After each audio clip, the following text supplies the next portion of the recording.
Hey guys, welcome back to techno Guru Prakash channel. आज के इस वीडियो में अपने HTML एक्सेसिबिलिटी के बारे में सीखने वाले हैं। So let's get start. Why accessibility needs? Accessibility की क्या जरूरत पड़ी? हम लोग सभी किसी भी वेबसाइट या इंटरनेट को एक्सेस कर सकते हैं क्योंकि हम डिसेबल नहीं है। हम देख सकते हैं, सुन सकते हैं, हमारे हाथ है, तो हम सब इजीली किसी भी वेबसाइट को, इंटरनेट को यूज़ कर सकते हैं। बट जो लोग डिसेबल्ड है, जैसे कि विजुअल डिसेबिलिटी, जो सुन नहीं सकते, जो देख नहीं सकते, मोटर डिसेबिलिटी, कॉग्निटिव डिसेबिलिटी, ये डिसेबिलिटी की टाइप्स है। ऐसे दुनिया में बहुत सारे लोग हैं जो देख नहीं सकते, सुन नहीं सकते, तो वो लोग इंटरनेट को कैसे यूज़ करेंगे? तो उनके लिए इंटरनेट फ्रेंडली बनाने के लिए अपने एक्सेसिबिलिटी की ज़रूरत पड़ती है। How to improve accessibility?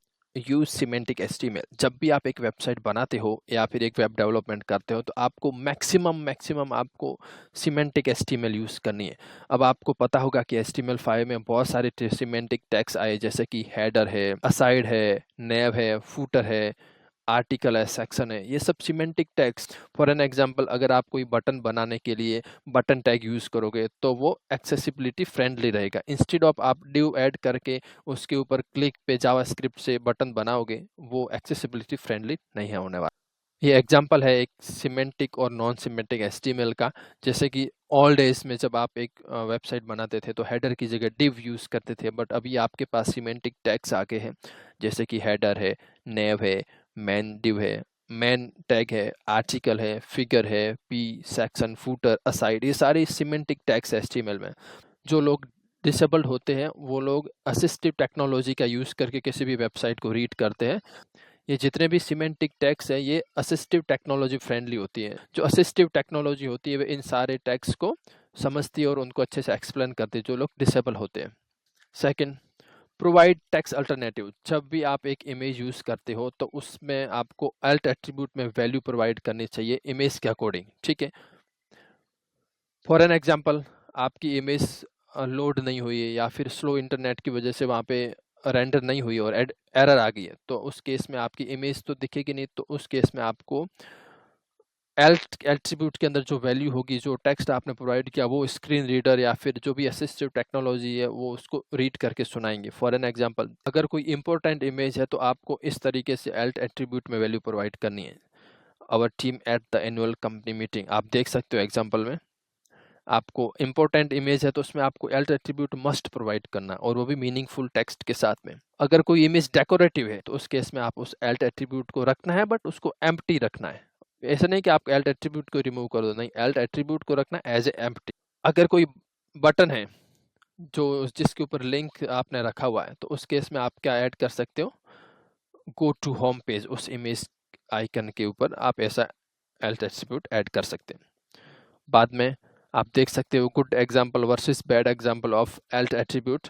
आपको एल्ट एट्रीब्यूट अगर आप नहीं ऐड किया तो वो बैड एग्जाम्पल, आपको एल्ट एट्रीब्यूट ऐड करना है फॉर बेटर एक्सेसिबिलिटी। तीसरा पॉइंट है कीबोर्ड नेविगेशन। आप अगर आप कोई भी वेबसाइट बनाते हो तो उस वेबसाइट आपके कीबोर्ड से एक्सेसिबल होनी चाहिए। आप कीबोर्ड से टैब की प्रेस करोगे तो आपकी पूरी वेबसाइट में नेविगेट होनी चाहिए, तो वो एक बेटर एक्सेसिबिलिटी फ्रेंडली आपकी वेबसाइट कहलाएगी।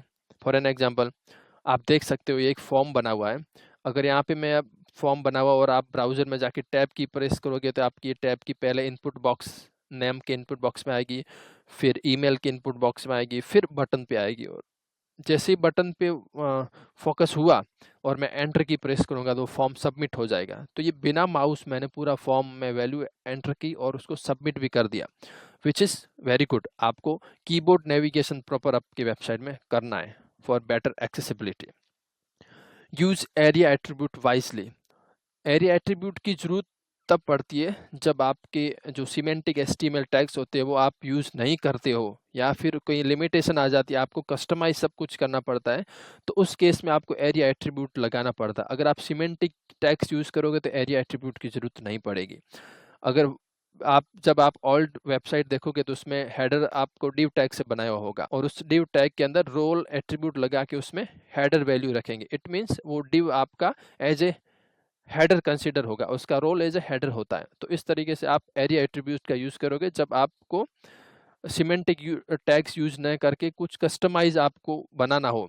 जैसे कि आप बटन की जगह div यूज़ करना चाहते हो, बटन टैग की जगह div यूज़ करना चाहते हो, कुछ लिमिटेशन या फिर किसी रीज़न की वजह से, ऐसा करना नहीं चाहिए बट किसी रीज़न से आपको ये करना ही है, तो आप फिर एरिया एट्रीब्यूट ऐड करके उसको एक्सेसिव टेक्नोलॉजी फ्रेंडली उस div को बना सकते हो। जैसे उस div अगर आपको बटन बनाना है, तो उस div के ऊपर रोल एट्रीब्यूट ऐड करना रहेगा, उस रोल के अंदर आपको बटन वैल्यू रखनी पड़ेगी, जिससे आपको वो एक्सेसिव टेक्नोलॉजी उसको उस div को एज अ बटन कंसिडर करेगी।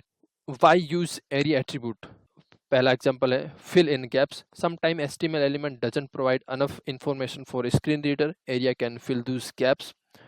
Describe role and action. Area can tell screen reader what a button, section and widget does. Enhance accessibility. It helps user with disability, navigation, complex website and more easily. Use area when native HTML element can't do the job. जैसा कि अब मैंने आपको बताया कि आपके semantic HTML tags होते वो उससे आपका काम नहीं हो रहा है, नेटिव HTML टैग से काम नहीं हो रहा, तो फिर आप कस्टमाइज करके एरिया एट्रीब्यूट लगा के उसको एक्सेसिटिव टेक्नोलॉजी फ्रेंडली बना सकते हो। इस एग्जांपल में आप देख सकते हो एरिया लेबल होता है, एरिया लेबल्ड बाई होता है, ये सब एट्रीब्यूट्स होते हैं एरिया के। फिर आता है meaningful text label. You should make sure that your button and link text labels are understandable and distinctive. Don't just use click here for your labels. As a screen reader user sometimes get up a list of button and form controls. The following screenshot show you controls being listed by voiceover or Mac. आप देख सकते हो कि जब भी अपने कुछ HTML page में लिंक ऐड करते हैं तो उसके अंदर अपने क्लिक मोर या फिर रीड मोर ऐसा कुछ वैल्यू ऐड करते हैं, बट वो बैड एग्जांपल है। आप देख सकते हो पहला एग्जांपल गुड है, आप देख सकते हो ए टैग है, उसके अंदर find out more about whales, ये एक मीनिंगफुल उसने वैल्यू रखी है उस लिंक के अंदर, बट नीचे जो बैड एग्जांपल उसमें खाली क्लिक हेयर लिखा है। अब इस केस में क्या होगा, जो एक्सेसिव टेक्नोलॉजी है वो खाली क्लिक हेयर ही समझेगी, तो उससे वो सामने वाला एंड यूजर समझ नहीं पाएगा click here what click here, मतलब क्लिक हेयर कहाँ, क्लिक हेयर किस पे है, किससे क्लिक करने पे कहाँ नेविगेट होगा वो नहीं पता चलेगा। बट ऊपर आप देख सकते हो find out more about whales, तो पता चलेगा हाँ इस पे क्लिक करने से मेरे को वेल्स के बारे में कुछ डिटेल्स में जानकारी मिलेगी। ये एग्जांपल्स है, good examples like find out more about the HTML language, read more about how to eat healthy, जो लिंक ऐड किया वो एकदम proper how to eat healthy, buy ticket for Mars here, और बैड एग्जांपल में click here, read more here, that's are the bad example. अब आपने HTML में सब कुछ एक्सेसिबिलिटी ऐड कर दिया, तो फिर आपको टेस्ट कैसे करना है। आपके पास पहला ऑप्शन है वेव ब्राउजर एक्सटेंशन, ब्राउजर का एक एक्सटेंशन है वेव, उससे आप अपनी एक्सेसिबिलिटी टेस्ट कर सकते हैं। दूसरा टूल है आपके पास में गूगल क्रोम के अंदर डेव टूल है लाइट हाउस, उसके थ्रू आप अपनी एक्सेसिबिलिटी टेस्ट कर सकते हो। तीसरा टूल्स होता है स्क्रीन रीडर्स, आपको रियल स्क्रीन रीडर्स डिवाइस लाने होंगे, जैसे कि आप देख सकते हो NVDA, window and voice over for Mac, जो कि एक डिवाइस होते हैं, उसके थ्रू आप उसका टेस्टिंग कर सकते हो। तो आज के वीडियो में बस इतना ही, मिलते हैं नेक्स्ट वीडियो में। Thank you so much for watching guys.